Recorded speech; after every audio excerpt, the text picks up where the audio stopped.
Hello বন্ধুরা, কেমন আছো সবাই? তো চলো আজকের ব্লগটা শুরু করি। এই যে দেখো ভাত বসিয়েছি, আর এই যে বাবার জন্য একটা ডিম বসিয়েছি। আজকে যেহেতু আমাদের নিরামিষ, শনিবার, বাচ্চারাও খাবে না। তো এই যে দেখো 9:45 বাজে। আজকে যেহেতু স্কুল বন্ধ, ছেলে মেয়ে নিশ্চিন্তে তখন ঘুমাচ্ছিল। ভালো লাগে বেশ ওদের ঘুমন্ত মুখটা দেখতে। তো মেয়েটা জাস্ট উঠেছিল তখন, আর দেখো বাইরে কি রোদ্রু তখন ছিল। বাপরে বাপ, দোকানপাট তখনও খুলেনি। তাড়াতাড়ি কাজগুলো সেরে নিচ্ছিলাম।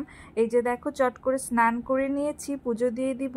তো দেখো আমি ফুল দিয়ে কি সুন্দর ডেকোরেশন করেছি। লক্ষ্মীনারায়ণকে দিয়েছি একটা নীল জবা, তারপরে রাধা গোবিন্দকে দিয়েছি একটা নীল জবা, আর গোপালকে দিয়েছি একটা নীল জবা।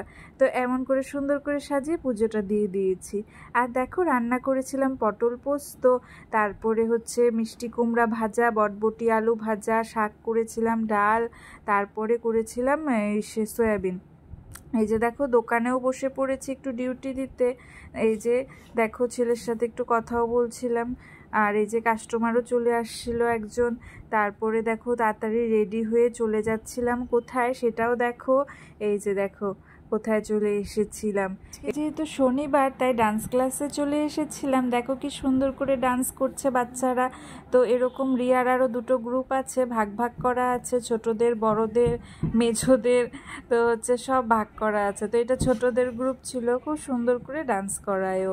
তো এটা হচ্ছে আজকে একটা পুজোর ডান্স তোলাচ্ছিল আজকে। তো দেখো কি সুন্দর এক্সাইটেড সবাই পুজোতে ডান্স করবে বলে। তো সুন্দর করে বেশ করছিল, আর আমরা গার্জিয়ানরা বাইরে বসে আড্ডা দিই। তো খুব মজা হয় এই শনি রবিবার দিন দুটো, একটু সবার সাথে গল্প হয়। Thank you for watching.